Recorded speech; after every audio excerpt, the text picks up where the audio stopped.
ధన్యవాదాలు అధ్యక్ష. 2018లో నారా చంద్రబాబు నాయుడు గారు ముఖ్యమంత్రి హోదాలో బొబ్బులు వచ్చినప్పుడు ఆ ప్రాంత రైతాంగం యొక్క ఆకాంక్షల మేరకు మా అన్న సోదరుడు సుజయకృష్ణ గారు అభ్యర్థన మేరకు లోచర్ల శివడవలస ఎత్తిపోతల పథకాలు రెండింటినీ కూడా హామీ ఇచ్చి మంజూరు చేయడం జరిగింది అధ్యక్ష.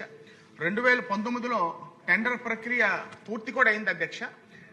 బిడ్డర్స్ కి టెండర్ కేటాయించే సమయంలో ఎలక్షన్ కోడ్ రావడం ఆ బిడ్ ఓపెన్ అవ్వలేదు అధ్యక్ష.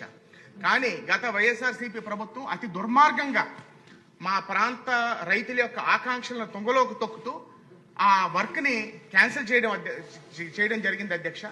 దానివల్ల లోచర్ల ఎత్తిపోతల పథకం వల్ల సుమారు 1732 ఎకరాలు, శివడవలస ఎత్తిపోతల పథకం వల్ల 2593 ఎకరాలకి సాగునీరు అందించే పరిస్థితి ఉంది అధ్యక్ష.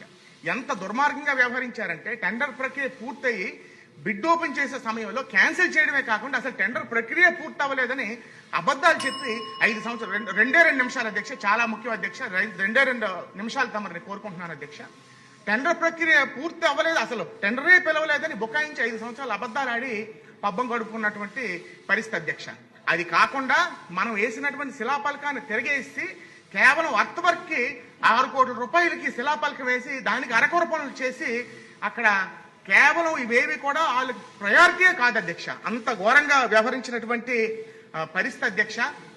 ముఖ్యమంత్రి గారు కదిలరా సభకు అవనివ్వండి, లేకపోతే ఇదేం కర్మ మన రాష్ట్రానికి బొబ్బులు వచ్చినప్పుడు, లోకేష్ గారు శంకారం సభకు వచ్చినప్పుడు తప్పకుండా లోచర్ల శివడవలస ఎత్తిపోతల పథకాలు మంజూరు చేయడం, మన ప్రభుత్వం వచ్చాక మంజూరు చేయడమే కాకుండా పూర్తి చేస్తామని అక్కడ ప్రాంత రైతాంగానికి హామీ ఇవ్వడం జరిగింది అధ్యక్ష.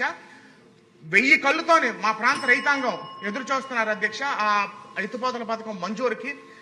గత 5 సంవత్సరాలుగా అవకాశం ఉండి కూడా చేయకుండా మా రైతుల్ని, మా ప్రాంత రైతాంగాన్ని యొక్క ఆశయాలకు తూట్లు పొడిసి మోసం చేసిన వైఎస్ఆర్సీపీ ప్రభుత్వానికి గుణపాఠం చెప్పే విధంగా మనం తప్పకుండా ఈ ఎత్తిపోతల పథకం అనేది మనం మంజూరు చేసి మనం తప్పకుండా మా ప్రాంత రైతాంగం యొక్క కాలు ఆ సాగునీరుతో కడగాలని తమరిని కోరుకుంటూ, అదేవిధంగా తోటపల్లి కాలువకు సంబంధించి సుమారు 117.89 కిలోమీటర్ల అర్త్ వర్క్ కి 21.25 crores కి ప్రపోజల్స్ పంపించడం జరిగింది అధ్యక్ష. అదేవిధంగా లైనింగ్ కి సుమారు 100 కోట్ల రూపాయలు ప్రపోజల్స్ పంపించడం జరిగింది అధ్యక్ష. దయచేసి అవి కూడా మంజూరు చేస్తే చిట్ట చివరి వరకు కాదు, మీరు ఇంకా ఎక్సర్సైజ్ కట్టించుకున్న నీరు లభ్యత ఉంటుందని తమ ద్వారా తెలియజేసుకుంటూ మీ వద్ద సెలవు తీసుకుంటాను అధ్యక్ష. ధన్యవాదాలు అధ్యక్ష. గౌరవ సభ్యులు అడిగినటువంటి విధంగా లోచర్ల లిఫ్ట్ స్కీము 16.41 కోట్లు, అదేవిధంగా సేవాడ వలస లిఫ్ట్ స్కీము 22.95 కోట్ల రూపాయలతోటి ఆ రోజు జనవరి 2019న 80-81 జీవోల ద్వారా ఆ రోజు శాంక్షన్ ఇవ్వడం, అదేవిధంగా టెండర్లు పిలవడం కూడా జరిగింది అధ్యక్ష. అయితే 2019లో ప్రభుత్వం మారిన తర్వాత, వైఎస్ఆర్సీపీ ప్రభుత్వం వచ్చిన తర్వాత ఈ పనుల్ని రద్దు చేసినటువంటి పరిస్థితి అధ్యక్ష. గత 5 సంవత్సరాల్లో కూడా ఈ పనుల్ని మళ్ళీ రద్దు చేయడంతో ఏ విధంగానూ కూడా ముందుకు వెళ్ళలేనటువంటి పరిస్థితి అధ్యక్ష. అయితే గౌరవ సభ్యులు ఏదైతే ఇప్పుడు ఈ యొక్క 2 లిఫ్ట్ స్కీమ్స్ యొక్క అవసరాన్ని ఏదైతే ప్రతిపాదించారో దాన్ని పరిశీలించి అధికారుల చేత ఎస్టిమేషన్లు తెప్పించి ఆర్థిక శాఖ పంపిస్తామని చెప్పి మీ ద్వారా తెలియజేస్తున్నాను అధ్యక్ష. ఇంకా రెండవది ఏదైతే తోటపల్లి కాలువకు సంబంధించినటువంటి శివారు ప్రాంతానికి సాగునీరు ఇబ్బందులు గురించి ప్రస్తావించి ప్రశ్న అడగడం జరిగింది అధ్యక్ష. ఈ తోటపల్లి బ్యారేజ్ అనేది 131,000 ఎకరాలు కొత్త ఆయకట్టుకు, 64,000 ఎకరాల స్థిరీకరణకు ఏర్పాటు చేయడం జరిగింది అధ్యక్ష. అయితే ప్రస్తుతం ఇది 84,000 ఎకరాలకు మాత్రమే సాగునీరు అందుబాటులో ఉంది. అందులో పర్టికులర్ గా ఎందుకంటే నేను మొన్న కూడా చూశాను అధ్యక్ష, మన ఖరీఫ్ సీజన్ కు సంబంధించి అక్కడ ఉన్నటువంటి ఎమ్మెల్యేలు కూడా ఈ తోటపల్లి కాలువకు సంబంధించిన సమస్యను కూడా నా దృష్టిలోకి తీసుకురావడం జరిగింది. పర్టికులర్ గా పార్వతీపురం, అదేవిధంగా బొబ్బిలి, రాజం, చీపురుపల్లి, నెల్లిమర్ల, హెచ్చర్ల ఈ 84,000 ఎకరాల అధ్యక్ష. ఇది ఈ కాలువ 1200 క్యూసిక్ల సామర్థ్యం ఉంది, కానీ ఇది 800 క్యూసిక్లు మాత్రమే నేటి ప్రవాహం ఉంది అధ్యక్ష. దానివల్ల శివారు ప్రాంతాలకి నీరందనటువంటి పరిస్థితి.